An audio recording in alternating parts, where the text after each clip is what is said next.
अभी हमारे साथ मौजूद हैं पूर्व विधायक नवाज़िश आलम। इनसे भी थोड़ा जान लेते हैं क्योंकि लंबा एक्सपीरियंस है राजनीति का और अब भीम आर्मी में आए हैं। तो कैसा लग रहा है भीम आर्मी में आके, क्योंकि आप समाजवादी में रहे, बसपा में आपका परिवार रहा, करीब करीब सभी पार्टियों में रहे, लेकिन अब भीम आर्मी में आने के बाद, ये आज़ाद समाज पार्टी में आने के बाद क्या नई चीज़ सीखने को मिला?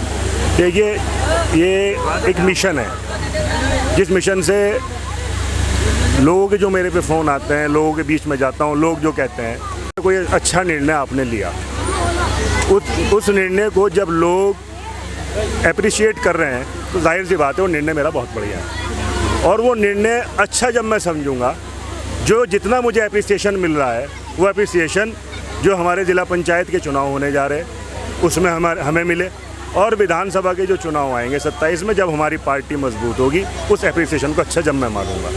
वाकई लोगों की मोहब्बत है, प्यार है, वो जो फ़ोन कर कर के बता रहे हैं, कह रहे हैं।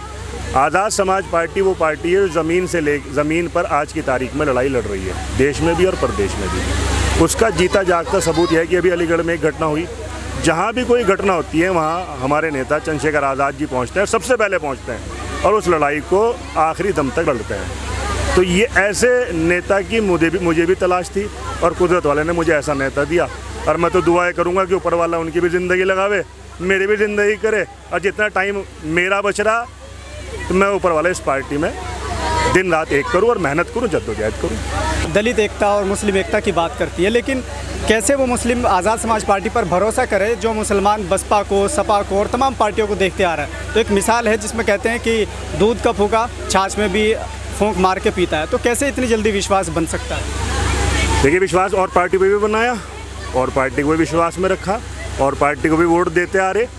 बहरहाल इस प्रदेश में सरकारें आज़ादी के बाद से बनी आई गई, और मैं ये समझता हूँ कि दलित और मुसलमान ही क्यों, और समाज क्यों नहीं, और समाज भी तो रहता है यहाँ। ज़िले में 36 बिरादरियों का संगम है। जब दलित समाज के साथ साथ मैं तो औरों को भी कहूँगा, ये सभी समाज, जब हम लोग ज़मीन पर लड़ाई लड़ रहे हैं, जद्दोजहद कर रहे हैं, आना जाना रखते हैं, तो क्यों ना, हर एक आदमी है, इंसान है, अभी रगों में सबके खून, लाल खून बहता है, उसमें हिंदू हो या मुसलमान हो, सभी को इस देश से प्यार रखना चाहिए, मोहब्बत रखनी चाहिए, और सभी हमारी पार्टी में उनका इस्तकबाल है, खैर मकदम है, सभी जुड़े।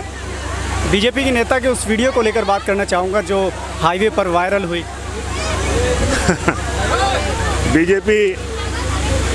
आप बीजेपी के विधायक के पास जाओ, वहाँ बैठो पूरे दिन 24 घंटे, जो वहाँ लोग आएंगे उनकी बातें सुनना।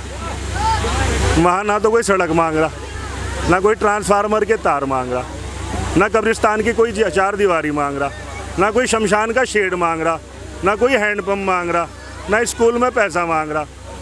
मैं इतना ज़रूर कह सकता हूँ, जब आप जाके बैठोगे तो आप सब समझ जाओगे, मेरे से ना कहलवाओ। चलिए, बहुत बहुत शुक्रिया भारत लाइव हिंदी से बात करने के लिए।